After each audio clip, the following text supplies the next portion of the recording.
Шчаслівыя ўбогія духам, бо іх ёсць валадарства нябеснае. Шчаслівыя тыя, што плачуць, бо яны будуць суцешаны. Шчаслівыя ціхія, бо яны возьмуць у спадчыну зямлю. Шчаслівыя тыя, што прагнуць і смагнуць праведнасці, бо яны будуць насычанымі. Шчаслівыя міласцівыя, бо яны будуць памілаваны. Шчаслівыя чыстыя сэрцам, бо яны Бога ўбачаць. Шчаслівыя міратворцы, бо яны сынамі Божымі будуць названы. Шчаслівыя тыя, каго пераследуюць за праведнасць, бо іх ёсць валадарства нябеснае.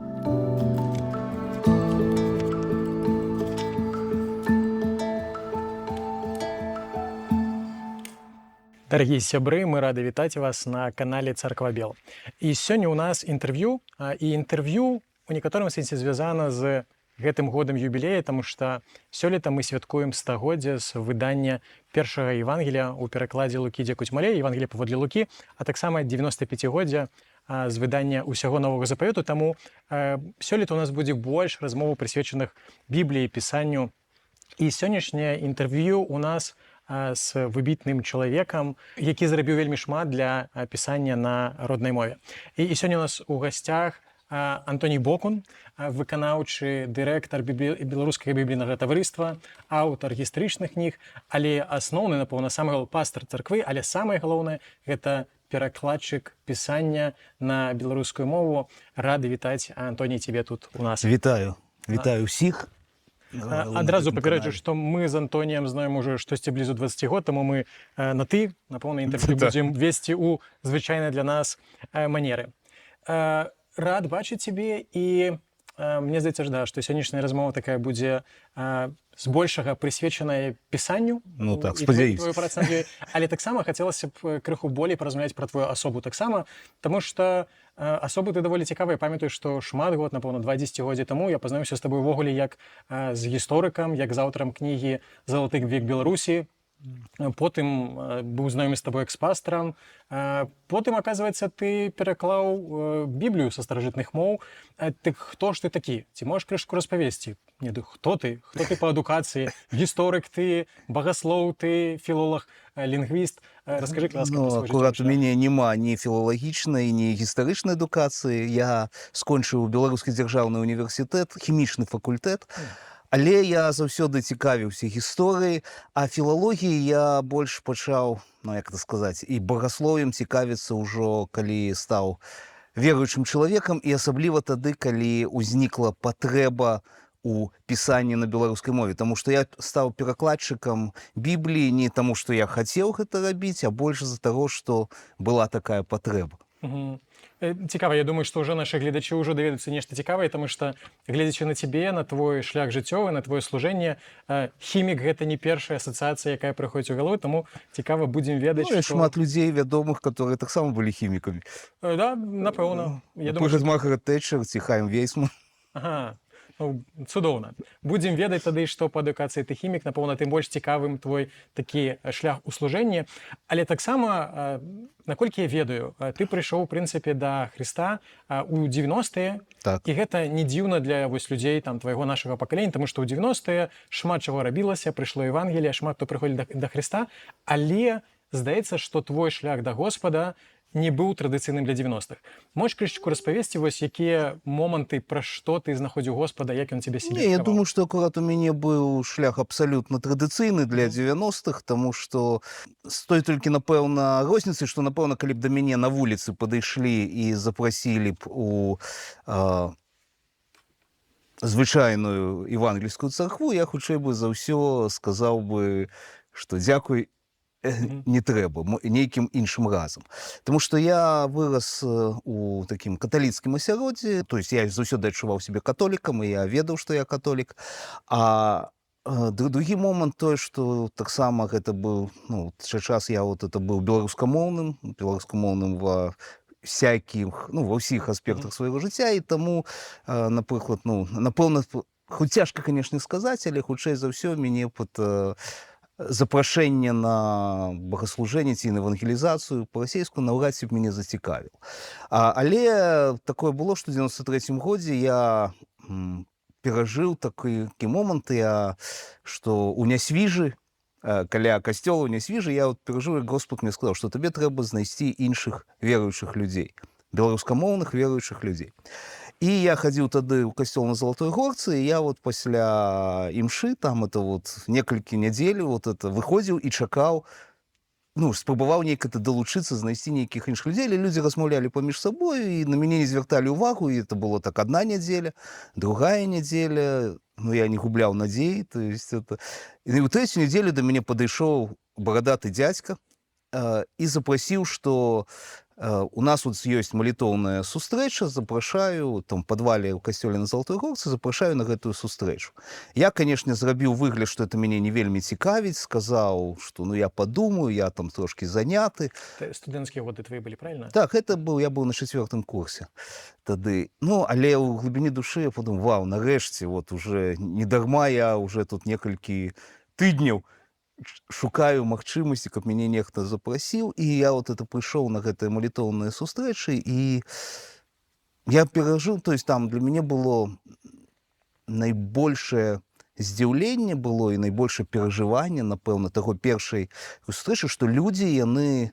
То есть там былі, заспявалі некалькі спеваў, пасля людзі памаліліся сваімі словамі, ну, пасля была кароткая пропаведь пра Біблію, там это пра Хрыста, ну, на аснованні пісання пра Хрыста, а пасля зноў памаліліся, зноў заспявалі спеў, і пасля было такое вот, там размаўлялі паміж сабой. І што мяне найбольш уразіла, я памятаю тую сустрэчу, што людзі гаварылі, звярталіся да Бога так, як быццам бы ён стаіць тут перад імі. Я памятаю, я падумаў, што я хачу, ну, таксама, ну, хацелася б мець так маліцца, не проста казаць да Бога, ну, так, это такія рэчы, которые не ведаеш, ці ён цябе чуе, але гаварыць з ім так, як быццам бы ён чуе цябе, што ты гаворыш яму, ён тут побач з табою.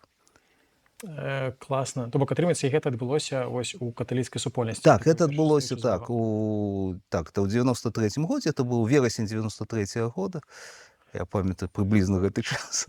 А можаш тады распавесці, якія наступныя нейкія такія ключавыя моманты на шляху духоўным? Вось, ну, ў прынцыпе, гэта група, гэта моладзевая такая супольнасць, яна, это было такі вот это евангельскі рух унутры каталіцкай царквы, і, ў прынцыпе, я вот з гэтай групай, ну, як сказаць, всё маё далейшае жыццё, яно неразрыўна звязана з тымі людзьмі, якіх я сустрэў тады у верасні 93-го года. Мне, в прынцыпе, фактычна адразу, можа быць, там, не памятаю, ці не на гэтай першай сустрэчы, але на наступнай, я ўжо з таго часу, я фактычна вот з той нядзелі я ўжо вот, ну, не прапусціў да гэтага часу ніводнай нядзелі, ну, такой без, ну, як сказаць, што заўсёды быў на служэнні, і вот такога, што вот сітуацыю, што я не прыйшоў, ці я вот, у меня нейкія там вельмі важныя справы, па якіх я не буду на служэнні, то вот я не памятаю вот уже вот сколько это ўжо. 33 гады, так. Вось, і пасля мне падарылі новы запавет, это новы запавет і псальмы ў перакладзе Лукаша Дзікуцьмалея. І вось гэта, я памятаю, ездзіў на заняткі, і мы жылі ў Ручы, і я ездзіў у універсітэт на метро. І вот это вот час, калі я ездзіў у метро з раніцы і там пасля заняткаў, это быў час, калі я, ў прынцыпе, чытаў Біблію, і вот это новы запавет я на працягу восені 93-го года у метро вот это прочитал увесь. То бок, атрымаецца, што твоё жыццё Слова Божие прыйшло ў перакладзе Дзікуцьмалея. Так, так, это для мяне вот это першы, ну і для мяне это, в прынцыпе, так, это стандартны тэкст новага запавету і псальмаў. Для мяне это той тэкст, які я вывучыў, якім я карыстаюся, і нават не гледзячы на тое, што я пераклаў, ёсць Біблія ў маім перакладзе, то есть многія цытаты з новага запавету і псальмаў я памятаю менавіта ў перакладзе Дзікуцьмалея. У твоім асабістым ужытку бок он пакуль не перамог Дзікуцьмалея? Не, яшчэ не. Добра. Таксама пытанне, калі можна, 93-й год ты прыходзіш, Господ прыводзіць цябе ў незвычайную супольнасць.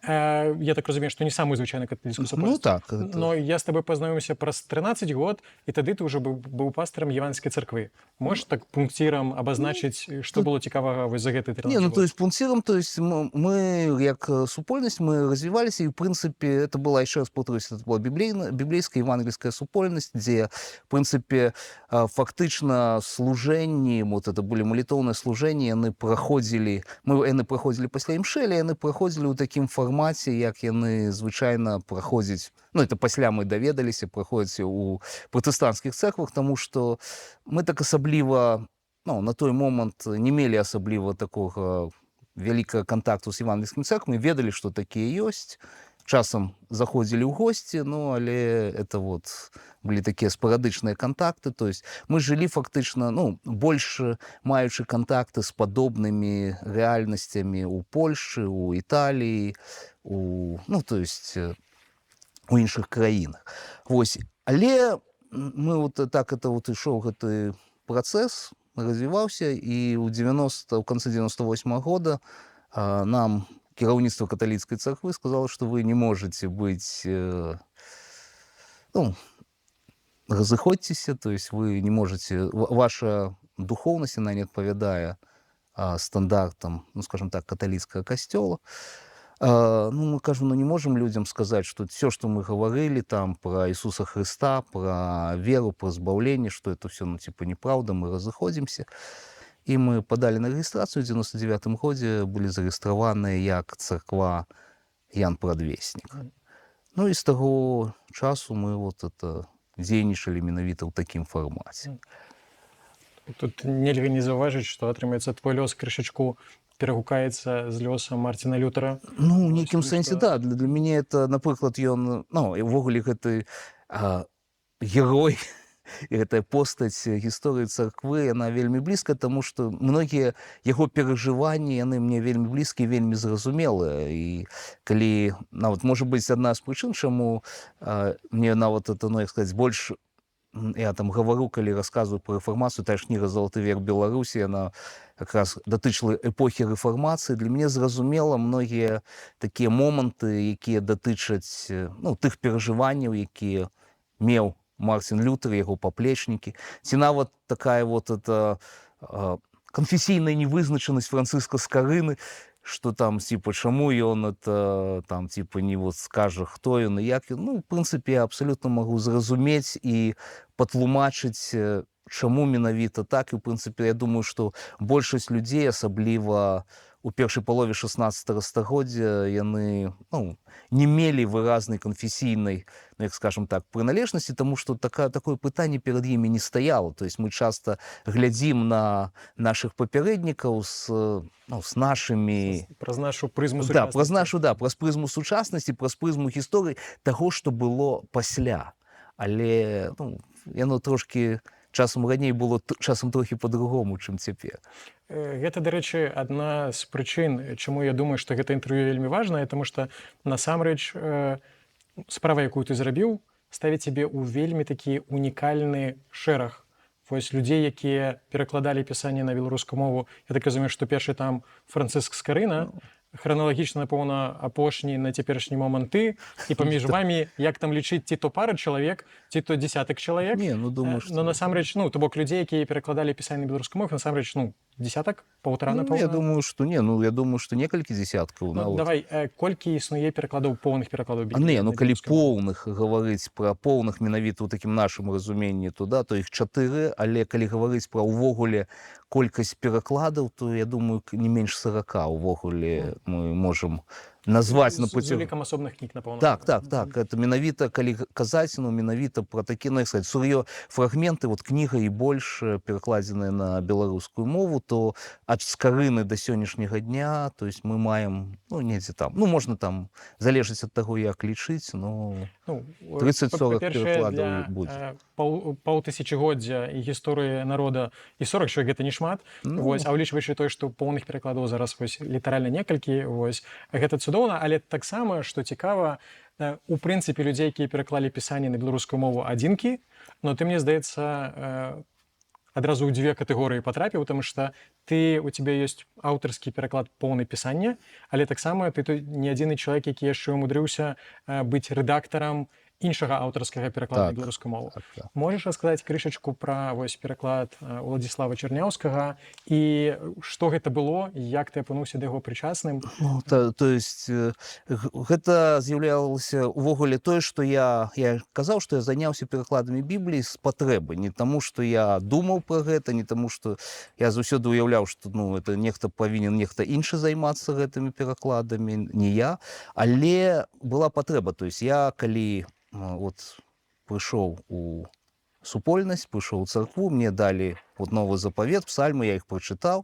Пасля мне далі дзіцячую Біблію. Я думаю, што многія яе бачылі, такую сінюю стокгольмскую, вот этот стокгольмскі інстытут перакладу Бібліі. Я такім чынам пазнаёміўся з гісторыяй старога запавету. Па гэтай сіняй дзіцячай Так, бібліі. так, это моё першае такое, ну, як сказаць, ну, overview, такой вот агляд пісання вот менавіта па гэтай вот этой сіняй Бібліі. Вось. І пасля, ну, лагічна ўзнікла пытанне, ну, Біблія — это не толькі новы запавет, Біблія — таксама стары запавет, дзе ўзяць стары запавет. На той момант было вядома, што ёсць нейкі пераклад Янкі Станкевіча. Ён, конечно, спецыфічны, но самае галоўнае... У лінгвістычным плане вельмі складаны. Не, ну это яшчэ асобная тэма, да, но самае галоўнае, што яго няма. То есть яго там... Я на момант на 90... там... У 95-94 годзе я ведаў толькі існаванне вот аднаго асобніка, ведаў, дзе ён знаходзіцца. Всё, больш...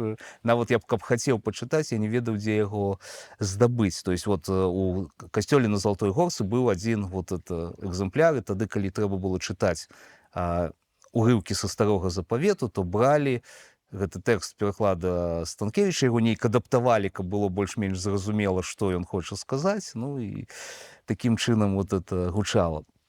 Вось, але была, ну, гісторыя пра тое, што ёсць такі ксёндз Чарняўскі, які пераклаў Біблію на беларускую мову, і якую вот ёсць у яго поўны пераклад. І тады вот это ў 96-м годзе... Пераклад не выдадзены. Не выдадзены, да. Чуткі, што дзесьці гэты пераклад. Да, што ёсць рукапіс. Ну, і ў 96-м годзе мы там яшчэ людзі, которые ведалі асабіста Уладзіслава Чарняўскага, паехалі мы да яго і там папрасілі ў яго, ну, типа, ці ёсць у яго пераклад. І ён сказаў, што, типа, у мяне было 6 копій, я іх усе раздаў, но ніхто так нічога не выдаў, ну і вы такія самі.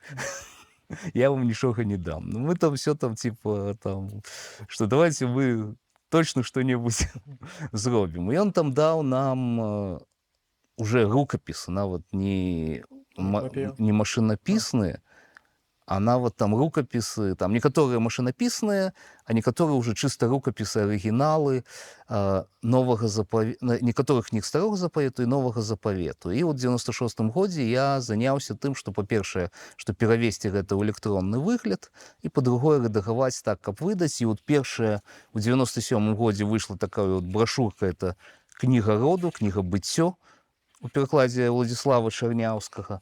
А пасля, у 99-м годзе выйшаў новы запавет, такі вот это, ну, в маіх уяўленнях, ну, вот як Дзікусь Малея был тоже таким крыжом. Ну, вельмі падобна. Да? Вельмі падобна. Павеличенная версия. Да, это повеличенная версия, да.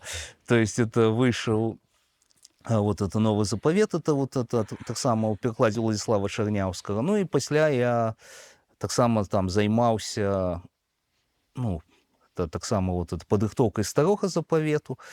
І ў прынцыпе, ну, была нават невялік там нават, ну, так раз паралельна Васіль Сёмуха займаўся перакладам Бібліі. В прынцыпе, было мы ішлі так это даволі блізка, але там как раз вот это былі вот это пытанні, калі мы сталі евангельскай царквою, плюс у 2001 годзе незадоўга да сваёй смерці Уладзіслаў Чарняўскі перадаў правы на выданне Бібліі біблійнаму таварыству у Рэспубліцы Беларусь. Но я ў нейкай ступені ўздыхнуў з палёгкай. Цяпер там, ну, типа... Что это уже не твоя отказность. Да, что это уже не моя отказность, хоть у меня уже у сярэдзіне 2001 года мне было 2/3 старога запавету отредагавана, заставалася недзе трэць. Вось. Ну, я уздыхнуў з палёгкай, то есть это перадаў біблійнаму таварыству усе напрацоўкі, думаючы, што яны, ну, за пару год гэту справу зробяць. Ну, и там это ў 2002 годзе акурат вот это выйшаў пераклад Сёмухі. Біблійнае таварыства нейк перастала спяшацца, ці не ўвогуле не спяшалася штосьці выдаваць. Таму што, ну, хоць я вот даў, вот это новы запавет уже быў, было 2/3 старога запавету, там трэба было, ну, фактычна толькі, ну, вот это, скажем так, тое, што называецца пісанні. Это вот псальмы, прыповесці і там 2 кнігі летапісаў з такіх вот сур'ёзных апрацаваць, все астатняе, в прынцыпе, ўжо было, ну, гатовае больш-менш да выдання, яшчэ там праверыць. Але сітуацыя вот так яна заглохла. И то есть это вот только в 2012 годзе вышла Біблія вот на падставе рукапісу Владзіслава Чарняўскага, падрыхтаваная біблійным таварыствам. За гэты час я згубіў надзею, што Біблія будзе выдадзеная у перакладзе Чарняўскага. Плюс склалася такая сітуацыя, што к 2011 году, то есть не засталося у наяўнасці, ну, ніякіх тэкстаў Бібліі. То есть то Біблію ў перакладзе Сёмухі яны разышліся, а те іншыя выданні, якія былі, яны таксама яшчэ вот это, ну, дзікусь малее новы запавет, ён скончыўся яшчэ ў 96 годзе. Вот это чаму я, напрыклад, і заняўся зноў жа у 96 годзе Бібліяй Чарняўскага, таму што нават новы запавет дзікусь малее, ён таксама скончыўся. З твоей гісторыі гучыць так, што, здаецца, прасцей зрабіць новы пераклад, чым зрабіць перавыданне ранейшага пераклада. Ну, так яно атрымліваецца, таму што часам з гэтымі пытаннямі вельмі складана дамовіцца. Тым больш, што, ну, як сказаць, кожны пераклад мае свае, як это правильно скажам, ну, недасканаласці, свае пытанні. І, безумоўна, асабліва, калі, напрыклад, пераклад уже ён мае нейкую колькасць гадоў, то добра было б яго часам адрэдагаваць і трохі яго асучасніць. Плюс, але ўсё это, ну, у маёй гісторыі, то есть я вот это весь час сутыкаўся з тым, што узнікаюць пытанні з правамі, то не знойдзеш, каму это належыць, то той, каму належыць, не надта адкрыты на нейкую супрацу, а то і ўвогуле, ну, то есть все упіраецца ў такія вот незразумеласці. І плюс, яшчэ раз паўтаруся, самае галоўнае, то есть вот, што вот не было нічога ў наяўнасці, я вырашыў, што лепш я займуся перакладам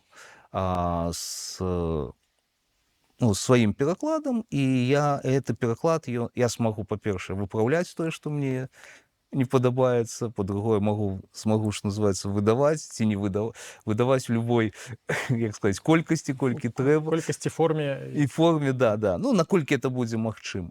Вось. І у той момант я згубіў надзею, што, напрыклад, ну, вот біблійнае таварыства штосьці выдасць, таму што яно ўжо там 10 гадоў, маючы фактычна, ну, як па мне, даволі, ну, не то што даволі гатовы тэкст, яго, ну, не спяшалася выдаваць.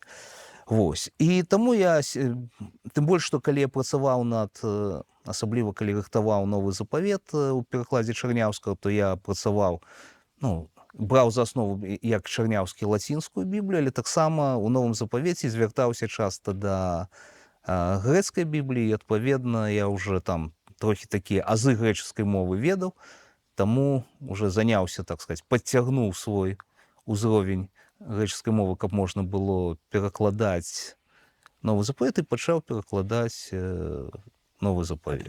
У якім годзе у цябе прыйшло разуменне, все, і я сядаю за пераклад Бібліі? Ну, это 2010 недзе. Бок, атрымаецца, біблійнае таварыства крышачку, карацей, іхняя затрымка падарыла нам яшчэ адзін пераклад. Так, ну, грубо кажучы, так. Добра. Калі б я выдала раней, то, напэўна, гэта... У мяне быў план на пачатку тысячагоддзя, я думаў, што калі я буду на пенсіі, можа быць, для душы я займуся перакладам пісання з арыгінальных моваў. Ну, это так, як... Слава Богу, значит, атрымаюцца тэхнічныя затрымкі з боку біблійнага таварыства, плюс твоё пастарскае сэрца, у рэшце рэшт падарылі новы пераклад пісання, поўны пераклад пісання. Гэта класна. Можаш крышачку растлумачыць, што адбываецца, не ведаю, у галаве, у сэрцы, у душы, калі прыходзіць разуменне, мне трэба брацца за пераклад пісання. То бок, акрамя таго, што гэта вельмі працяглы працэс у плане памеру тэкста, гэта старажытныя мовы, ну, карацей, гэта задача, мне здаецца, перад якой амаль любы чалавек адчуў сябе цалкам бездапаможным. Як было ў тваім выпадку? маім выпадку- Што робіш, калі прыходзіць разуменне, я буду перакладаць пісанне? Не, ну, па-першае, у маёй сітуацыі было ў 96-м годзе, калі я заняўся, ну, пачаў нейк, ну, працаваць, думаючы пра тое, каб выдаць пераклад Чарняўскага. Я быў малады, мне было 23 гады, і я, ну, увогуле не ўяўляў, што это такое. А ўжо калі я ў 2011 годзе ўзяўся за пераклад, то у мяне ўжо быў пэўны вопыт, і прынамсі новага запавету я не баяўся. То есть пра новы запавет я, ну, абсалютна ўяўляў, што гэта, як это сказаць, абсалютна рэальная пад'ёмная праца, якая не ўяўляе сабою, ну, стары запавет, я разумеў, што это трохі больш складаней, тым больш, што і мова больш складаная, і аб'ём большы, і вопыт не аж такі паспяховы мой быў, ну, але з новым запаветам. І таму я ўзяўся за новы запавет. То есть новы запавет, то есть я ўзяў спачатку самае кароткае Евангелие паводле Марка, яго пераклаў. Мудра, пачынаць з самага кароткага. Ну, да, ну, ёсць яшчэ карацейшыя Ну, там Евангелие, пасланні. да. Да, ну, але з Евангелия, то есть, ну, і пасля пераклаў Евангелие, пасля ўжо далей ішоў па парадку, перакладаючы. Ну, і, в прынцыпе, ставіў. Плюс яшчэ быў такі трошкі, пасля з'явіўся трохі дэдлайн, што набліжаўся 2017 год, 500 год беларускай Бібліі, і, ну, как бы хацелася да гэтага часу хаця б была у наяўнасці, быў хаця б новы запавет. Ну і Господ дабраславіў, прынамсі так яно атрымалася, што ў 2016 годзе выйшаў новы запавет, і ён як бы стаў таким, як сказаць, пачаткам цэлай, вот, напрыклад, серыі, што ў 2017 годзе з'явілася, ну, шмат выданняў новых запаветаў, розных перакладаў. Выйшла праваслаўныя выдалі, католікі выдалі, выйшаў Анатолія Клышкі пераклад, который пачынаўся яшчэ ў 90-е гады быў зроблены, але так і толькі напярэдадні 2017 года пабачыў свет. Ну і, карацей кажучы, вот, ну і я таксама у гэтую, як сказаць, хвалю патрапіў, можна сказаць. Ну і тады Господ дабраславіў, надрукавалі 10 тысяч новых запаветаў, якія можна было распаўсюджваць, да, вот, новы запавет і кніга прыповесцяў. Добра, тады зараз, напэўна, цудоўная нагода паразмаўляць непасрэдна пра сам пераклад. І такое, может быть, нуднаватае перакладніцкае пытанне, як ад перакладчыка да перакладчыка. Ёсць два падыходы да перакладу, асабліва біблійнага тэкста: фармальная эквівалентнасць і дынамічная эквівалентнасць. Можна папрасіць цябе ў двух словах растлумачыць нашым гледачам, чым яны адрозніваюцца, і на чым спыніўся ты, і што падштурхнула цябе да такога вырашэння? Калі так, это вельмі груба казаць, чым яны адрозніваюцца, то есть это фармальная эквівалентнасць, гэта больш-менш перакладанне слова за словам, а дынамічная эквівалентнасць гэта спроба сваімі словамі пераказаць, максімальна зразумела пераказаць той сэнс, які закладзены у тым тэксце пісання. То есть тут ты стараешься толькі вот перадаць вот это слово, нават часам захаваць парадак словаў. Там же ты, галоўнае, ты хочаш перадаць сэнс. Спрашаючы, там дакладнасць кожнага слова, тут дакладнасць ідэі. Так, так.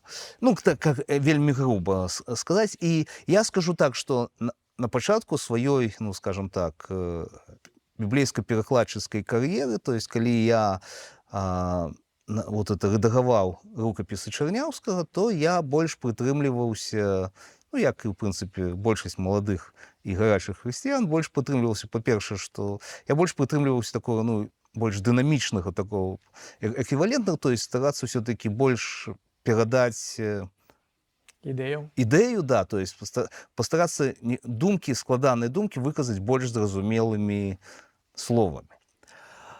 Але калі я ўжо так это з павелічэннем і пастырскага вопыту, і перакладчыцкага вопыту, досведу, я трохі змяніў свой падыход, і ўжо калі я сам перакладаў ну, уже новы запавет і ўвогуле пісанне, то я больш менавіта прытрымліваўся менавіта гэтага фармальна эквівалентнага, то есть перакладаючы слова за словам.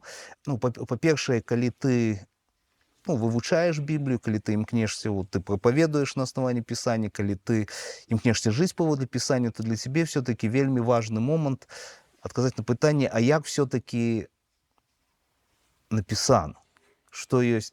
І трошкі бывае, расчароўваешся, калі ты сутыкаешся з тым, што той пераклад, які ты ведаеш, ён трошкі адрозніваецца ад таго, што напісана в арыгінале. Такі момант такі, это больш это пастырскі. Другое, што сапраўды это таксама, што лепш перадаць это слова ў слова, і калі не зразумела, хай там это іншыя веруючыя разбіраюцца, што там, а не я. Тому што ў любом выпадку кожны пераклад это інтэрпрэтацыя. І все-таки пры перакладзе слова за словам это уплыў, інтэрпрэтацыйны уплыў перакладчыка, ён трохі меншы, чым у сітуацыі дынамічнага перакладу. Добра, а якое месца ты бачыш, вось, напрыклад, у якой сітуацыі ты параеш чытаць дынамічны пераклад, у якой фармальны? Ну, в прынцыпе, калі першае знаёмства з Бібліяй, то, безумоўна, я думаю, што лепш дынамічны пераклад, таму што ён все-таки, звычайна, умоўна кажучы, дынамічны пераклад 21-го стагоддзя, таму што можна ўзяць дынамічны пераклад там 4-го стагоддзя, і ён будзе, не вельмі, да, будзе мала карысны, там, скажем так, людзям у 21-м стагоддзі, але калі браць это першае знаёмства з пісаннем, то, напэўна, я б больш нават быраю менавіта такі больш дынамічныя пераклады, яны дазваляюць, прынамсі, мець агульную карціну. І, як сказаць, не ставяць шмат пытанняў, што я нічога не разумею, ці тут штосьці так это заскладана напісана. Тут все, калі чытаеш дынамічны пераклад, здаецца, што ўсё проста. Калі ўжо пачынаеш больш заглыбляцца ў пісанне, то бачыш, што некаторыя моманты не аж такія простыя і не аж такія адназначныя. Вось. Але ўжо калі ты даследуеш пісанне, ці, напрыклад, там прапаведнікам, тым больш тым людзям, якія так хочуць заглыбіцца ў пісанне, то я, конечно, больш бы раіў бы менавіта такія фармальныя эквівалентныя. Па сутнасці, нягледзячы на тое, што асабісты выбар ты аддаў перавагу фармальнай эквівалентнасці, у тваім разуменні гэта проста кожны з іх добры, просто на сваім месцы. Так, груба кажучы, так. То есть дынамічны то есть на дынамічным складана, калі на аснове дынамічнага пачынаць, як сказаць, багаслоўстваваць замоцна, то ты тут можаш, не туды зайсці. Таму што, то есть дынамічны ён больш нясе адбітак, не то што аўтара ці калектыва аўтараў, то есть іх інтэрпрэтацыю, больш нясе адбітак часу, у які зроблены гэты пераклад, чым, напрыклад, такі фармальны эквівалентны пераклад. Тады пытанне да цябе, як да выканаўчага дырэктара беларускага біблійнага таварыства, ці ёсць дынамічны пераклад на беларускую мову? Ці што максімальна блізкая? Зараз, напрыклад, біблійнае таварыства рыхтуе пераклад это Евангелія, такое больш такое, скажем так, больш дынамічнае, напэўна, нават я б сказаў так. Напэўна, з тых, которые ёсць на сённяшні момант, таму што напэўна, з усіх перакладаў, якія сёння ёсць на беларускую мову, фактычна ўсе яны зроблены ў такім фармальна эквівалентным стылі. Напэўна, найбольш да сённяшняга дня найбольш дынамічны пераклад гэта пераклад менавіта Чарняўскага. Асабліва новы запавет, то есть ён, напэўна, найбольш у такім стылі дынамічнага перакладу. Класна, то бок ёсць Чарняўскі і бачыш яшчэ інсайды і анонсы, што рыхтуецца дынамічны пераклад біблійнае таварыства. Цудоўна. Трымаю ў руках твой пераклад, і ледзь я толькі адчыняю Біблію, на першых старонках чытаем, што новы запавет перакладзены са старажытнагрэцкай паводле, і год выдання арыгінальнага выдання 1550 год. Скажем прямо, яно крышачку рэжа вока. Вось паўтысячагоддзі арыгінальнаму тэксту, і зноўку, я ведаю, што гэта таксама даволі канцэптуальнае пытанне, таму што ты арыентуешся на тэкстус рэцэптус, То бок па сутнасці ты прыняў вырашэнне адкінуць вось гэтыя крытычныя пераклады, крытычныя перагледжаныя арыгіналы тэксту. Можаш крышачку растлумачыць таксама, у чым тут ідэя і чаму ты спыніўся на Textus Receptus? Ну, зноў жа, у мяне сітуацыя як з падыходам да дынамічнага і фармальна эквівалентнага падыхода. То есть, калі я працаваў з перакладам Чарняўскага, паколькі Чарняўскі таксама ў сваёй працы карыстаўся новым выданнем вульгаты, а гэта выданне яно зроблена это вот в 70-е гады на падставе менавіта крытычнага выдання тэксту, то я таксама прытрымліваўся, ну, як сказаць, найлепшых распрацовак сучасных біблістаў. Это вот, ну, Неслі Аланд, выданне там, ну, не конкретно, ну, вот это нова вульгата эдыцыю, яно абапіралася на Неслі Аланда вот 70-х гадоў, той стандарт. І адпаведна, я там сутыкнуўся, я ўбачыў, што, ну, некаторых вершаў няма, некаторыя, да которых я прывык, ужо прывык, ці некаторыя вершы, яны не ў поўным аб'ёме прадстаўлены, ну, але паколькі гэта найноўшыя распрацоўкі біблістаў, то у адпаведнасці з гэтым падыходам, ну, груба кажучы, крытычнага тэксту, то есть, ну, то я вот это пачынаў маю такую вот это біблістычную працу.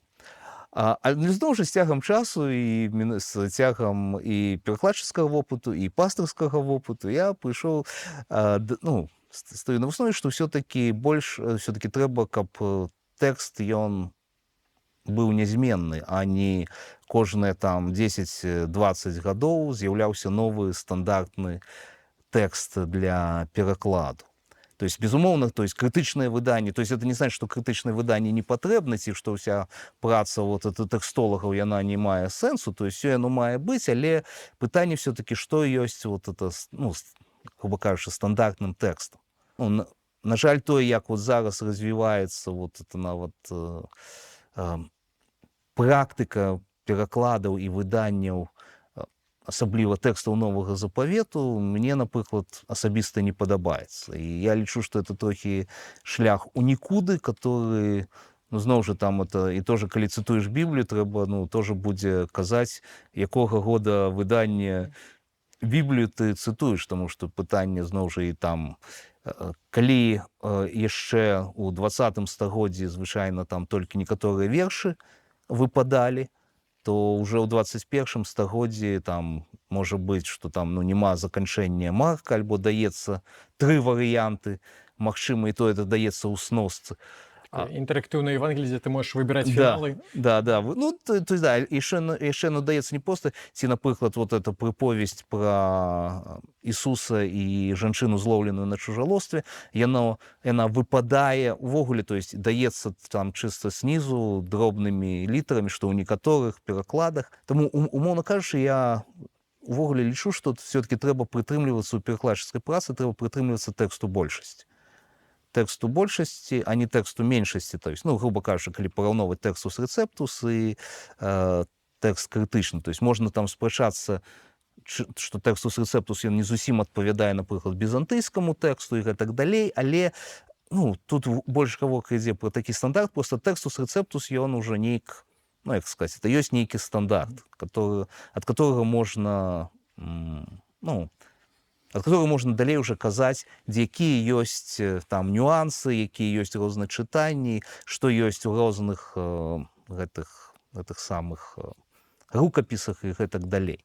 Старажытных рукапісах, менш старажытных, больш старажытных рукапісах. Я б сказаў, што даволі збалансаваны пераклад. Бок атрымліваецца, што не адмаўляючы вартасці ў нейкіх крытычных тэкстаў, пры гэтым твая пазіцыя, што трэба мець стандарт, ад яго штурхоўвацца і змяненні ўносіць як нейкія там змяненне, то есть я лічу, што ўвогуле, калі казаць пераклад пісання, то есть павінен быць вот, ну, паводле такога вот этого стандартага, ну, грубо кажучы, тэксту большасці, ну, і который ў гэтым сэнсе я лічу, што Textus Receptus ён з'яўляецца такім найбольш, ну, як это сказаць, адаптаваным для гэтых мэтаў і все-таки, ну, стандартызаваны, все-таки ён быў стандартам на працягу такога часу найбольшага развіцця біблістыкі у, скажем так, у сучасным свеце, это з 16-го да, ну, фактычна да сярэдзіны 20-го стагоддзя.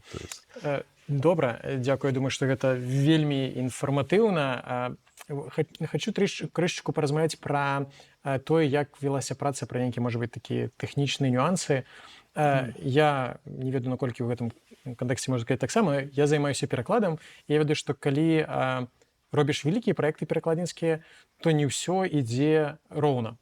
Безумоўна. Бывае, што калі ты азіраешся назад, ты не можаш сам сабе растлумачыць, чаму вось столькі сіл пайшло вось на гэта, чаму гэта давалася настолькі цяжка. Можаш крышачку распавесці вось пра нейкую такую дынаміку пераклада і што было нечакана, можа быць, складана, а што наадварот неяк давалася нечакана проста ў плане пераклада. Зноў жа, улічваючы, як сказаць, шматгадовы вопыт, все яно адбываецца з перакладам вот вялікіх такіх тэкстаў, все адбываецца даволі стандартна. Што ты вельмі добра стартуеш, і вельмі так это хутка і натхнёна ідзе старт, а пасля недзе к сярэдзіне все ты вязнеш. І вот самае складанае вот это пераадолець вот это сярэдзіну. Я ўжо не памятаю, як было, напрыклад, у працы, напрыклад, з новым запаветам Чарняўскага, але я вот са старым і з новым запаветам з маёй працы перакладзе было ўсё вельмі, як це сказаць, класічна, да. То есть я вот это Евангелие паводле Марка я пераклаў хутка, пасля было Евангелие паводле Мацвея, нягледзячы на тое, што яно даволі аб'ёмнае, яно прайшло даволі так это паспяхова. Пасля быў Ян, который ішоў все цяжэй, і Лука это на Евангелие паводле Лукі я заграз. То есть фактычна там Лука ідзеі, яны ў мяне, калі, умоўна кажучы, Марка я пераклаў літаральна за месяц, то Лука ідзеі яны ў мяне занялі парадка года. То есть купа пытань, ну, так сказать, не было часу сесці, не было, то есть ты тоже сядзіш і там глядзіш, то есть в прынцыпе мова, конечно, Лукі яна трохі адрозніваецца, ну, але думаю, што тут все-таки мова менш мела нейкае такое значэнне, хоць, напэўна... Такая праблема сярэдзіны. Да, это больш праблема сярэдзіны, то есть вот, і яно вот это было... Але калі все-таки вот удалося пераадолець дзеі, все далей пайшло вельмі хутка, ну і чым бліжэй канец, тым хутчэй все ідзе. Бо атрымліваецца, што Лука ідзеі даваліся складаней, чым, здаецца, даволі непростая структурна мова апостола Павла. Так, безумоўна. То есть, вот да, то есть, конечно, Павел, ён это складаны, вот реально складаны, то есть, в принципе, параўнанні з Павлом Лука не настолькі, але пасланні Павла даваліся значна прасцей, чым Лука ідзеі, то есть, таму што, ну, хутчэй за ўсё, это сярэдзіна. Штосьці падобнае было со старым запаветам. Там першыя кнігі яны пайшлі так даволі хутка, пасля там это я это там пяцікніжжа яшчэ прайшоў, пасля я вырашыў залезці ў псальмы, у псальмах я это закапаўся, пазней пачаў неяк это выбірацца, ну і в прынцыпе, але пасля там это была такая ситуация, которая там уже я лічу, что это такое звышнатуральное вмешательство, Божие вмешательство, калі вот это Бог сказал, что у меня есть только вот час до 23 года, калі мне трэба, ну, зрабіць, скончыць справу, і наколькі гэта сціснула графік, які ты меркаваў сабе? Вось, то есть это было, ну, тое, што мне вот это было на пачатку 21 года. А на той момант я разлічваў, што вот з тым тэмпе, у якім я ішоў, то я скончу недзе к 34-му году. То есть, ну, 33-й, 34-й. Калі будзе хутчэй, калі я вельмі паднажму, то 32-й. То есть быў у мяне такі вот, ну, такія ўяўленні, я нават сабе, ну, прыкідваў нейкі графік, лічыў, калі я вот з такой хуткасцю, як вот я зараз перакладаю, і Господь мне сказаў, што у меня ёсць час вот до 23-го года. І вот, то есть, што, типа, вот сколькі зробіш, столькі будзе зроблена.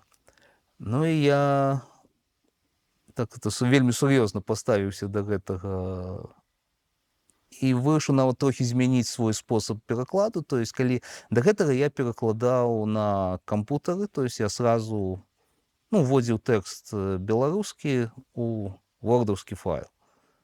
Вот, то тут я просто взяў, пачаў пісаць на паперы, записываць, і хто нехта іншы набраў бы мне гэты тэкст перакладу. Но я скажу, што вот, фактычна я вот за 2 гады зрабіў, ну, параўнальна з тым, што зрабіў за папярэднія, скажем так, 4 гады працы. Вот, то есть суммарно у мяне вот эта праца над перакладам заняла, ну, такі стандартны час 12 гадоў. То есть это, в прынцыпе, ўсе там, это Мартин Лютер столькі перакладаў. Увогуле біблійнае таварыства там, калі дае вот свае такія, ну, як это сказаць, ну, типа стандарты, колькі трэба часу на пераклад Бібліі, то яны даюць, што это недзе 12 гадоў у сярэднім. Калі это... Бо, атрымаецца, Господ дапамог табе сваім дэдлайнам. Дедлайном. Гэты дэдлайн дапамог табе Вписаться в стандарт, да. То есть, но для меня это было такое вельмі цікавае перажыванне, тому что раней я думаў, што вот, калі думаў, напрыклад, пра Скарыну, то думаў, як ён мог там это вот, в 17-19 годзе столькі кніг надрукаваць. Это какая-то, ну, нереальнасць, то есть, хутчэй за ўсё, ці то ў яго уже это не ён рабіў пераклад, можа быць, яму нехта даў, ці ён это пачаў яшчэ, ну, будучы студэнтам займацца перакладамі. Вось, але я сам перажыў тое, што ў некаторых сітуацыях ты можаш вельмі... істотна паскарацца. Да, вельмі істотна паскарацца. То есть я вот реально перажыў вот эту, такое вот это паскарэнне, которое, што я вот фактычна там перакладаў некаторыя часы там ледзь не па раздзелу ў дзень.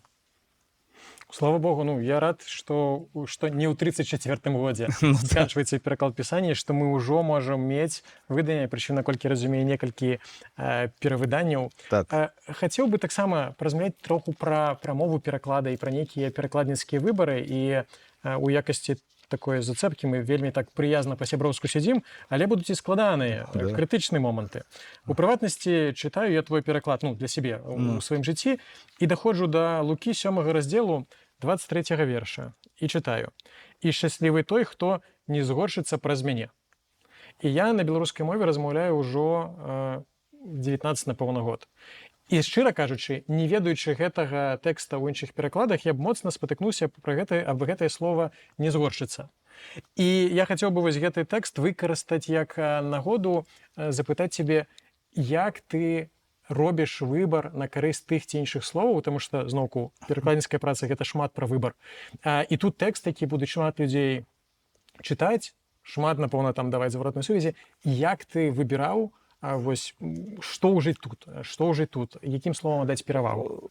Такі момант я адразу скажу, што кожны, ну, перакладчык, ён это, безумоўна, мае нейкую вот это, ну, як сказаць, узор для свайго перакладу. Я, напрыклад, абсалютна для мяне, напрыклад, асабліва тое, што тычыцца перакладу Новага Запавету, для мяне такім, ну, як это сказаць, стандартам і такім, не то што не пераўзыдзеным стандартам, но такім стандартам перакладу з'яўляецца пераклад, той пераклад, які я прачытаў першым, пераклад Дзікуць Малея, вот это Новы Запавет і Псальмы, выданне біблійнага таварыства, ну і там это 91 года, ну яно, в прынцыпе, стэрэатыпна ад 31-го, 48-го, 85-го і 91-го. То есть гэта адно і тое ж фактычна выданне. Вось, і для мяне это з'яўляецца нейкім такім узорам мовы, узорам перадачы тэксту, як я казаў, што я нават да гэтага часу там это вот памятаю все вот эти абароты. Таму, у прынцыпе, калі штосьці падобнае ёсць у гэтым тэксце, гэта для мяне з'яўляецца, ну, ужо стандартам. А другое, тое, што на мяне аказала вельмі моцны ўплыў, это тое, што я працаваў на працягу, ну, там это 5-6 гадоў з такого свайго узрастання ў хрысціянскай веры, я працаваў вельмі шчыльна з перакладам Уладзіслава Чарняўскага. І, адпаведна, яго абароты, яго лексіка, яго вот это спосаб перадачы тэксту, ну, таксама, ну, мае вельмі вялікі ўплыў на мою перакладчыцкую. Вот, перакладчыцкую, вот это, ну, сказаць, стыль і гэтак далей, і на тыя выбары. І тут, хутчэй за ўсё, я тут не скажу, што я там даследаваў, чаму я браў менавіта слова «згоршыцца», і я нават, ну, ніколі не... Мне там перыядычна даюць такія заўвагі, што, типа, вот у слоўніку такога слова няма. Ну, кажу, ну, будзе. То есть, это, ну, тым больш, што я, звычайна, ну, словы, ну, яны недзе ўжываюцца. То есть, я не беру слова, я, в прынцыпе, ніводнага слова не прыдумаў. То есть некаторыя словы я браў сапраўды, я там спрабаваў, меў такую, ну як сказаць, не то што такую амбіцыю, но я спрабаваў, што перадаць па магчымасці, наколькі это атрымаецца, хоць это не атрымалася, але што калі слова яно сустракаецца адзін раз, то я яго перадаю нейкім унікальным словам. Калі гэтае слово сустракаецца ў розных месцах, па магчымасці перадаць это ўсё адным словам, каб калі будзе, ну умоўна кажучы, ну вот рабіць сімфонію, то яна больш-менш дазваляла, карыстаючыся перакладам, ну, мець падобныя ўяўленні Пра пра, арыгінал. да, пра арыгінал. Ну, конечно, гэта не атрымалася. Вот. Ну, але часам, калі слова яно сустракаецца адзін раз, то часам я браў нейкія такія, ну, как сказаць, рэгіянальныя альбо старыя словы, архаічныя ці такія рэдкія словы, ну, і таму яны маглі не узнікацца. Што тычыцца слова згоршыцца, то, ну, для мяне это, то есть адназначна вот это, ну, чым яшчэ перадаць вот это слово скандалон, пра што вот людзі кепска будуць думаць пра Ісуса, пра тое, што з ім адбудзецца. То есть, ну, і таму, напэўна, это тэрмін, который, ну, ужываецца у некаторых рэгіёнах Беларусі, то есть ён это абсалютна... Хутчэй за ўсё, я проста не з таго рэгіёну. Ну да, просто да, то, ну, это таксама это ёсць, безумоўна, цэлы шэраг рэгіяналізмаў, і которые у адных рэгіёнах яны шырока ўжываюцца, у другіх яны абсалютна невядомыя. Ну і плюс яшчэ, а ёсць яшчэ стандарты літаратурнай мовы, которые яшчэ часам бываюць, то есть это адрознівацца. І тады атрымаецца, што я так разумею, што табе час ад часу прылетае зваротная сувязь вось такого кшталту, а чаму гэтае слово, Да. а чаму не так, а чаму не гэтак. А ввогуле можаш крыху распавесці ў прынцыпе, якая зваротная сувязь? То бок нейкія фактычныя заўвагі, пажаданні па словах, нешта можа быць гісторыі пра то, як пісанне паўплывала. Калі браць про такую зваротную сувязь, то, ну, напэўна, найбольш, это нумар адзін, это вот всякие такие абдрукоўкі. Наступная — это гісторыя, напэўна, як там пісанне вот это, што вот это я атрымаў, там это ці вот это даў знаёмаму і там. Але ёсць таксама цэлы шэраг, вот это людзі задаюць пытанні па словах, некаторыя словы, можа быць, я б зараз бы падумаў, можа быць, как-то па-іншаму перакладаў, ну, напрыклад, там, ну, вот это хлябы пакладныя, вот это так пераклаў Дзікуць Малей, то есть я это ўжываю хлябы пакладныя, пасля, можа, думаю, можа, это надо как-то па-іншаму перадаць, але ўжо так павялося. Так павялося. Я правильно разумею, што ўжо было некалькі перавыданняў і што, ў прынцыпе, ты ўносіш, калі ты, ну, уносіш нейкія карэктывы ад выдання да выдання. Так, і кожнае выданне, то есть ужо выйшло 4 выдання, у гэтым годзе выйшло яшчэ одно выданне Бібліі. Кожнае выданне адрозніваецца ад папярэдняга, то есть там, ну, выпраўляюцца абдрукоўкі, которые ёсць, і прычым, ну, самае цікавае, што ёсць там, вот, напрыклад, у апошнім 26-м выданні, 26 года выданні выправілася абдрукоўка у Евангелии паводле Марка. Это при тым, што Евангелие паводле Марка, оно выдавалася, ну, то есть, можа, там, напэўна, самае, то есть, оно першае выданне выйшло ў 14-м годзе, там было 2 выданні пасля ў 16-м годзе, пасля вот это 3 выданні Бібліі, яшчэ Новы Запавет асобна выйшаў. І, в прынцыпе, я праверыў, ва ўсіх іх это абдрукоўка была прысутня. Жывучая абдрукоўка. Да, то есть яна была прысутня ад самага першага выдання. Вось. Ну, але нарэшце хто-то яе заўважыў, ну і ўжо ў 26-м годзе яе там это выпаўшую літару яе уставілі. Вернули на место, да. То есть это абдрукоўкі, ну і таксама некаторыя людзі задаюць пытанні пра тыя ці іншыя вершы, і которые, што вот тут незразумела. Я гляджу і думаю, праўда, хто перакладаў? То есть это рукі паадбіваць ад такому перакладчыку. Ну, я думаю, нейк это па-іншаму перафармуляваць. Часам бывае, сам чытаю таксама тэкст, і там рыхтуюся да пропаведзі, чытаю тэкст і думаю, ну вот, неўжо так яно... І оказывается так. Ну, то есть, глядзіш і там, ну, і ты пачынаеш думаць, як это па-іншаму перафармуляваць, каб было, ну, не настолькі, ну, як так сказаць, незразумела, як... Мне падабаецца твой падыход, тому што відавочна для цябе пісанне свяшчэннае, а да свайго пераклада ты ставішся, ну, крышачку з самаіроніяй, Не, вось, ну, это бо там ёсць месца для паляпшэння, Так, вось, безумоўна. і што ёсць дынаміку ў перакладзе. Таму мы можам парэкамендаваць гледачам шукаць заўжды апошняга выдання самага свежага. Калі ёсць нейкія заўвагі, то есть не баяцца іх это ставіць, это задаваць. То есть некаторыя заўвагі яны, то есть я магу патлумачыць, чаму менавіта так, чаму тут ёсць такая, а не іншая форма. У некаторых наадварот я вельмі ўдзячны за всякія заўвагі, таму што яны дазваляюць зрабіць тэкст лепшым, больш зразумелым, больш адпаведным. Ну, і, напэўна, добры момант, каб сказаць, мы можам у нашых каментарах проста пачаць працэс абмеркавання, вось, не толькі інтэрв'ю, не толькі таго паслання, якое было, але яшчэ і пераклада. Вось, таму, калі ёсць нейкія завагі ці пытанні, мы папросім пастора Антонія далучацца і, можа быць, даваць свае каментары. Таму, калі ласка, далучайцеся, каментуйце, абмяркоўвайце. Ёсць яшчэ пытанне. Атрымліваецца, што ты вельмі заглыбіўся ў арыгінальныя тэксты, і з аднаго боку я разумею, што, напэўна, гэта была вось такая дысцыплінаваная фармальная праца, але пры гэтым все адно пытанне, можа быць, былі нейкія моманты, такія моманты духоўнага адкрыцця, якіх у цябе не было, вось, штосьці ў біблійным тэксце. Ты, было звычайна, пакуль ты чытаў у перакладзе, ты сеў у арыгіналы, і вось нейкая такая момант, ого, а аказваецца яно вось так, і штосьці, што цябе ўразіла. Вось, напэўна, найбольшым такім вот... То есть не скажу, што я меў шмат такіх нейкіх перажыванняў, шмат адкрыццяў, і большасць з іх яны звязаныя, я так скажу, што любы чалавек, который будзе проста вывучаць, так заглыбляцца ў вывучэнне пісання, не абавязкова займаючыся перакладам, ён нешта падобнае, можа увайсці, нешта перажыць. То есть для мяне найбольшым, напэўна, перажываннем это было, калі я займаўся старым запаветам, перакладаў стары запавет, это ў пэўны момант для мяне прыйшло разуменне, хоць я пасля паглядзеў і я здзівіўся, чаму я толькі зараз яго атрымаў, таму што калі б я нам глядзеў іншыя пераклады, то есть, скажем так, не усходнеславянскія, то я б это, заўважыў бы раней.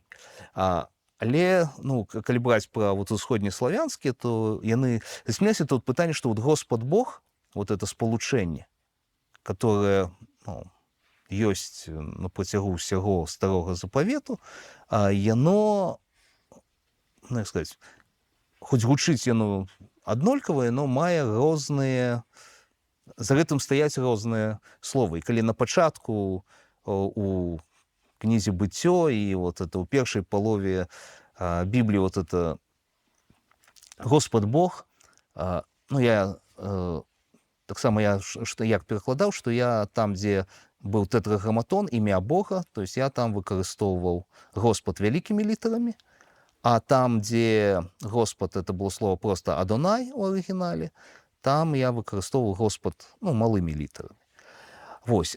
І я заўсёды так уяўляў, што так, як ёсць у другім раздзеле кнігі «Быццё», так і ёсць па ўсёй Бібліі, што это Господ Бог, яно з'яўляецца, это Яхве Элохим.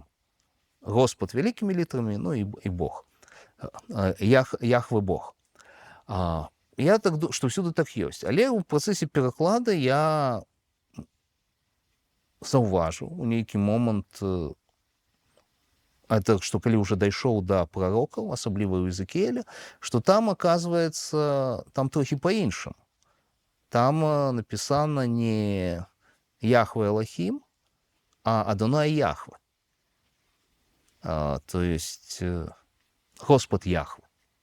То есть это, што это Господ, гэта тытул, і стаіць імя. І гэта для мяне было такое, настолько мяне это так уразіла, што я, па-першае, што для мяне стало такім зразумелым такі момант, што это зварот Господ Ісус, калі яго ўжывалі у новым запавеце, яно адназначна сведчыла пра боскасць Ісуса. То есть это адназначна такое сведчанне пра тое, што Ісус гэта Бог, таму што гэта спалучэнне Господ і імя, яно для любога юдэя, это як Господ Яхве, это азначае зварот да Бога, так Господ Ісус, это таксама адназначна сведчыць не проста пра нейкага паважанага чалавека, паважанага настаўніка, рабі, але гэта менавіта, ну, фактычна яму аддаецца, ну, это, Боская пашана. да, боская пашана. І я там прыняў такое рашэнне, то есть я сам до конца яшчэ да гэтага часу не маю поўнага пераканання, таму што яно так гучыць трохі карава, што, ну, там, дзе у старым запавеце ёсць у арыгінале Яхве Элохим, там я ўжываю Господ Бог, а там, дзе ёсць Адонай Яхве, я ўжываю Господ, Господ, дзе другое слово Господ вялікімі літарамі. Это трохі, то есть, напэўна, может быть, правильней было Господ Бог вялікімі літарамі, так як это робяць у ангельскай мове.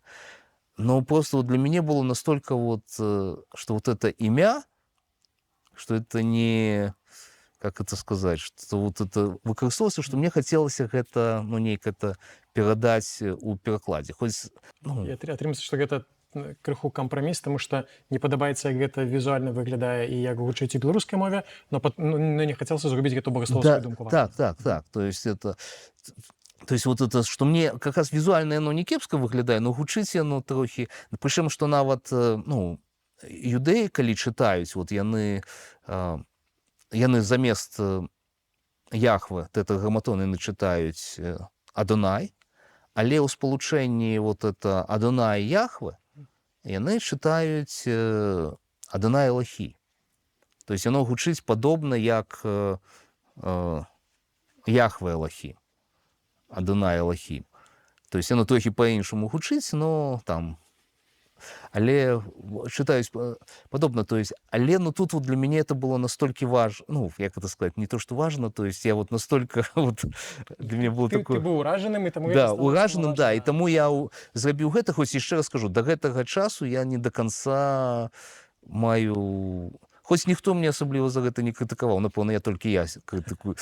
Ну, это таксама даволі важная зворотная сувязь, калі яна ад сябе прыходзіць. Можа быць, яшчэ было некалькі вось такіх незвычайных вырашэнняў, дзе ты разумеў, што, можа быць, рызыкоўна, но ты вырашаў, што лепш рабіць так. Якія-небудзь іншыя падобныя сітуацыі? Ну, падобная сітуацыя, напэўна, ну, в прынцыпе, яшчэ одна такая, напэўна, самая, ну, сутнасная такая вот это, как сказать, нововвядзенне, якое я зрабіў, это я ужываю слово «царква» у старым запавеце. Хоць для нашай, как это сказать, тэрыторыі гэта гучыць дзіўна, а в прынцыпе для грэкамоўнага свету, для свету першых хрысціян гэта было цалкам нармальным. То есть это тое, што для мяне было, я памятаю, вот яшчэ свой першае чытанне новага запавету, то есть это 93-й год. Для мяне было дзіўна, што царква, яна бярэцца з ніадкуль. Ніхто не дае значэння царквы. Ісус кажа у Евангеліі паводле Мацвея, што я збудую царкву маю, і ўсё, і больш про царкву нічога не кажа. Пасля узгадваецца, што там скажы царкве ў 18 раздзеле, і пасля ўсё да дзеяў апостольскіх нідзе царква не з'яўляецца. Пасля зноў царква, і ўсе ведаюць, што такое царква. Для мяне это, ну, вот я памятаю, это свое першае перажыванне, вот калі я чытаў. Пасля, чытаючы розныя тэксты, асабліва тэксты вот это некаторых аўтараў 16 стагоддзя, я сустрэў такія паняцці, як царква старога запавету і царква новага запавету. Я ўбачыў, што тоже это не яны самі прыдумалі, яны ўзялі таксама гэты тэксты з айцоў царквы хрысціянскіх аўтараў першых стагоддзяў.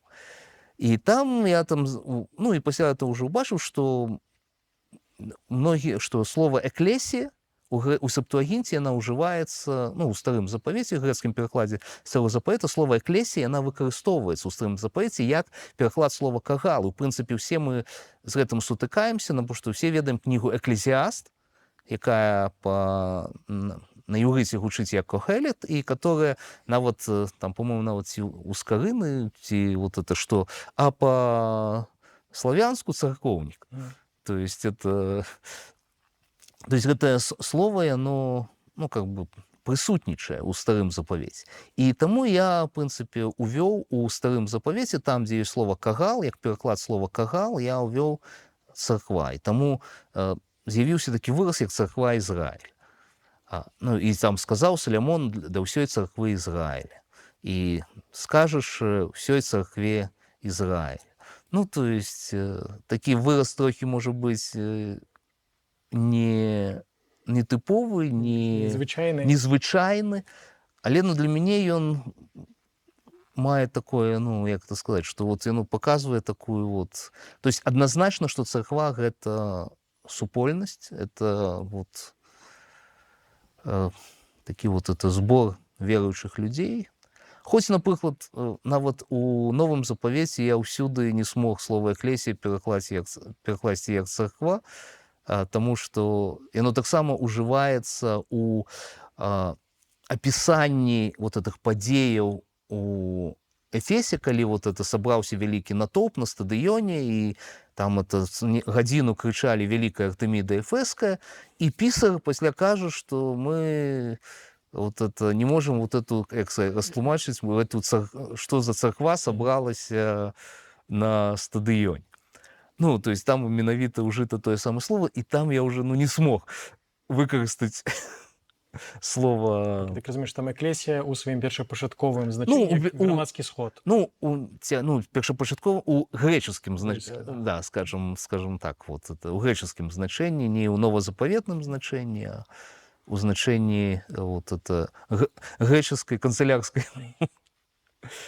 Цудоўна. Дарэчы, давай, может, яшчэ два словы пра агапы і філіо. Так. По-моему, там ты таксама стараешся. Да, там у меня таксама ёсць вот это... Я стараўся развесці гэтыя два дзеясловы, ну, заходзячы з таго, што, ну, найбольш ужываецца агапао, то есть это любіць, а філас, паколькі оно адназначна ўсюды перакладаецца як сябра, то філіо я спрабаваў паставіць сябраваць. І, в прынцыпе, у некаторых момантах яно вельмі добра праходзіць, у некаторых яно вельмі складана, у некаторых мне не падабаецца, хоць я там, напрыклад, вот знакамітую дыялог Ісуса з Пятром, то есть для мяне, напрыклад, хоць я ну, як сказаць, не бачу ніякіх такіх асаблівых багаслоўскіх высноваў с этой вот, ну, как сказать, с этих нюансов. Гульні словаў. Да, з гэтай гульні словаў, але для мяне больш, ну, як мне падаецца, больш зразумелы, гэты дыялог становіцца больш зразумелы, калі ты вот это бачыш гэтае адрозненне, што два разы Ісус задаў пытанне, ці ты любіш мяне, а Пётр адказвае: Господи, ты ведаеш, што я сябрую з табою, а пасля Ісус задае пытанне: Пётр, ты сябруеш са мною? І на трэці раз засмуціўся Пётр, што Ісус сказаў, ці ты сябруеш са мною. То, что может быть не того, что он третий раз, а того, что он это... Что и сам Иисус понизил планку. Понизил планку, да. То есть, ну, это может так, ну, то есть, вот этот момент, и хоть мне, конечно, больше было б, калі б нехта прапанаваў нейкі іншы синонім, нейкі іншы тэрмін, синонім слова «любіць», не сябраваць, а вот что-то... Філіо. Да, вот, чтобы лепш перадало вот это значение слова «філіо», то я б это з радасцю все б это замяніў бы. Вот. Але пакуль, ну, вот, тое рашэнне, которое ёсць, яно мне не зусім падабаецца, але з другого боку нічога лепшага я пакуль не бачу, каб вот замяніць нечым іншым. Под конец нашего интервью у нас ствараецца такой незапланаваны челлендж, выклік для наших гледачоў. Пастор Антоній прапановы, гатовы прымаць варыянты, аптымальны пераклад філаса на беларускую мову, таму калі ласка, калі ёсць ідэі, таксама ў каментарах дзеліцеся імі. І насамрэч наша гутарка ўжо надыходзіць да свайго завяршэння, і хацелось бы некалькі такіх, напэўна, больш практычных пару пытанняў табе задаць на завяршэнне. І першае з іх гэта ты пачаў і давёў да завяршэння унікальны праект, працяглы па часе, вельмі рэсурсаёмісты, наколькі я магу зразумець. І таму пытанне, я думаю, што Бог пасылае многім з нас нейкія натхненні, адкрыцці, жаданні штосьці зрабіць, штосьці значнае, важнае. Але думаю, што большы з нас не бярэцца, разумеючы, што о, не, гэта справа занадта вялікая для мяне. Калі мы бяремся, то часта мы не праходзім гэтую сярэдзіну, там не даводзім да канца. Можаш проста даць некалькі практычных парадаў, вось што рабіць, калі Господ дае штосьці, што здаецца больш за цябе, як вось узяцца і давесці да канца? Ну, то есть, самы галоўны прынцып — это вот як з'есці слона, по кавалачкам. То есть трэба, ну, вот это все рабіць, ну, як сказаць, калі ты разумееш, што ты не можаш адразу это все ахапіць, то это рабіць, вот, падзяліць вот эту вялізную задачу на меншыя.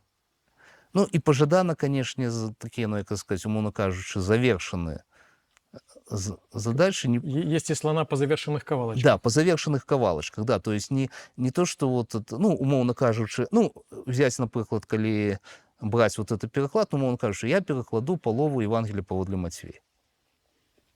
Ну, то есть, как бы, кавалочек... И что? И что? Да, то есть лепш уже, ну, взять там это, я там перакладу, ну, Евангелие паводле Марка. Вот все, яго зрабіў, прынамсі, вот, можна паставіць плюсик.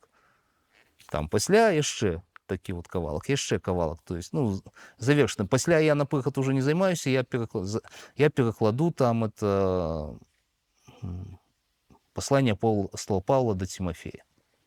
Ну, то есть, ну, уже тады трэба уже альбо нейкі блок апостола Павла браць. І, ну, то есть, вот такими нейкімі блоками, ну, больш-менш... Разбивать великую працу на некие логичные да, кавалки. логичные кавалки, которые... Меньшие. Да, меньшие, але которые ты можешь, скончить, и, ну, вот это, ну, мець, як это сказать, задавальненне, что ты это зрабіў, что вось гэты вынік. Ну, а другі момант, асабліва тое, што тычыцца, вот, ну, трэба это, як сказать, регулярно працаваць. Просто вот. Калі не мож... Ну, як кажуць, што калі ты не можаш ісці, то паўзі. Калі не можаш паўзці, то ляжы у правільным напрамку. Да, то есть, і тут вот ёсць такі вельмі важны момант, што, ну, самая, конечно, складаная ситуация, калі перад табой вялікая праца, у цябе вельмі жорсткі дэдлайн. Вот это часам дэмаралізуе. Але часам і матывуе. Ну, часам і матывуе. Я так разумею, што фінал працы, можа, дэдлайн дапамог. Да. Нет, ну, часто дэдлайны яны звычайна нішто так не матывуе, як дэдлайн, па шчырасці. То есть, але, ну, як это сказать, ну, але вот это трэба, ну, як сказать, працаваць, ну, як сказать, регулярно. То есть, хаця б трошки, но рабіць. І тады час працуе на цябе. Потому что калі ты не робіш, час працуе супраць цябе. А калі ты хоць нешта зрабіў, умоўна кажучы, час працуе на цябе. І я так разумею, таксама асабліва рыхтавацца да таго, што сярэдзіна можа быць цяжкай. Ну, сярэдзіна звычайна цяжкая. Да, не апускаць рукі, вось, а метадычна рухацца. Да, працягваць. Лежаць у правільным накірунку. Да, лежаць у правільным накірунку, ну і не спыняцца. То есть, таму што іначай ты вот, ну, і чым больш праходзіць часу, што ты не робіш, тым складаней працягваць. Дзякуй вялікі. Я думаю, што гэта вельмі класная практычная парада. А яшчэ адно пытанне такое, можа быць, на рэфлексію. Насамрэч, гэта вельмі вялікая праца. То бок гэта шмат год, шмат высілкаў, вельмі непросты праект, і па сутнасці ён цябе упісвае твоё імя, не ведаю, там, у гісторыю Беларусі, хоць, напэўна, ты так не адчуваеш, но насамрэч так і ёсць. Неважна, не ты будзеш упісваць, а справа, якую Господ праз цябе зрабіў. Які вынік вось гэтага перакладу павінен быць, як яно павінна паўздзейнічаць, гэты пераклад павінен паўздзейнічаць на Беларусь, гісторыю духоўную беларускага народу, каб праз нейкі час ты сказаў, гэта было не дарма, яно вось выкупае ўвесь той час, усе тыя намаганні, высілкі, ахвяры, якія былі ўкладзены ў гэты пераклад. Ёсць нейкае такое разуменне эфекта, якого б ты хацеў пабачыць ад слова на беларускай мове? То есть эфект той, это першае, я хацеў бы, каб эту Біблію прачыталі. То есть, тому што, в прынцыпе, пераклад ён робіцца, і я, як пастар, якого рабіў менавіта для таго, каб гэтая кніга яна была прачытана. Прачытана, не проста прачытаная, каб это, ну, это першае, то есть, і для того, каб кнігу была прачытана, яна павінна быць. То есть, немагчыма прачытаць тое, чаго няма. Але само па сабе прачытанне, ну, таксама не выратоўвае. То есть вельмі важны момант другі, што вот, каб гэтае слово яно пачало неяк уплываць на людзей, то есть яно павінна быць перажыта, прынята. І тое, што я как бы хацеў бы, тое, што для мяне это, ну, як сказаць, праграма максімум, это тое, каб беларусы яны жылі вот это, абапіраючыся на святое пісанне. І тут мне па вялікім рахунку не аж так это істотна будзе гэта мой пераклад, ці з'явіцца яшчэ нейкі іншы пераклад. То есть галоўнае, што вот это слово Божие, оно будзе асновай жыцця нашай краіны, нашага народа. Што это будзе не проста там нейкіх там дзесяткаў ці соцень людзей, але дзесяткаў і соцень тысяч людзей. І нават мільён. Для цябе пераклад гэта не мэта, пераклад гэта сродак, каб Божае Слова Так. уваходзіла ў практыку штодзённую. Так, у штодзённае жыццё людзей. Каб яно сапраўды ў штодзённае жыццё нашага народа, то есть каб яно перамяняла краіну, каб можна было казаць, што вот эта Біблія, яна з'яўляецца вот, аснаваннем жыцця нашага народа. І яшчэ раз паўтаруся, што тут нават гаворка не ідзе пра канкрэтна мой пераклад, але гаворка ідзе менавіта, каб вот Слова Божае, яно ўвайшло і жыло ў нашым народзе. Напэўна, яшчэ адзін момант, які яднае цябе з Францыскам Скрыны, таму што, наколькі я разумею, ён апісвае менавіта так, ён прыблізна апісвае сваю матывацыю, навошта ён калісьці там паўтысячагоддзі таму сюда ўбраўся за свой пераклад. І як мне здаецца, можа быць, гэта спрашчэнне, да, што паміж перакладам Скарыны і залатым векам Беларусі прайшло, напэўна, 1,5 пакаленні. То бок часам гэта настолькі маштабная з'ява, што вынікі бачны не ў моманце. Вось, і будзем спадзявацца, што твой пераклад у сукупнасці з іншымі і Слова Божае сапраўды будзе змяняць сэрца і аблічча нашага народу. І заключнае пытанне, яно вельмі прагматычнае. Хтосьці з нашых гледачоў, спадзяюся, паслухаўшы інтэрв'ю, захацеў прыдбаць сабе пісанне ў тваім перакладзе, пачаць яго чытаць, паглыбляцца ў яго. Як можна атрымаць Біблію ў перакладзе Антонія Бокуна? На сённяшні дзень ёсць 3 такія вот месцы, дзе можна атрымаць, в прынцыпе, у любы такі больш-менш зручны час. Гэта біблейскае таварыства ў Рэспубліцы Беларусь, это Мінск, Чыгладзе 19, гэта Мінская богаслоўская семінарыя, это Мінск Райніса 6 і тэалагічны інстытут Гурскага 48. То есть там, в прынцыпе, ёсць гэтыя Бібліі, іх на сённяшні дзень іх можна вот там прыйсці і атрымаць, бясплатна атрымаць вот это Біблію по-беларуску. Ці можна недзе атрымаць яе онлайн, пабачыць, пачытаць? Онлайн, в прынцыпе, вот это Біблія бай, Байбл бай на сайтах. Калі у вас ёсць YouVersion, там это ёсць, калі ёсць My Bible, таксама ёсць. То есть все такія асноўныя прыкладанні, яны маюць Біблію ў перакладзе Антонія Бокуна. Антоній, дзякуй вялікі. Па-першае, за тую каласальную працу, якую ты зрабіў, вось гэту Божую справу вельмі важную. А таксама дзякуй табе за гэту гутарку, за гэты час, які прысвяціў кантактаванню. Дарагія сябры, дзякуй асабліва тым з вас, хто дабыў з намі да канца. Я спадзяюся, што гэта будзе не проста нейкі такі цікавая інфармацыя, якую мы атрымаем. Што ў гэтым ёсць таксама пэўны выклік, пэўна натхненне ў нашай гутарцы. Вось я спадзяюся, што гэта натхніць вас, узяць Божае Слова, пачаць яго чытаць, пачаць яго паглыбляцца і дазваляць Богу перамяняць нашае жыцці. Калі ласка, дзеліцеся вашымі думкамі, пытаннямі ў каментарах, дзеліцеся гэтым відэо, гэта вельмі дапаможа нашаму праекту. Хай Господ дабраславіць вас.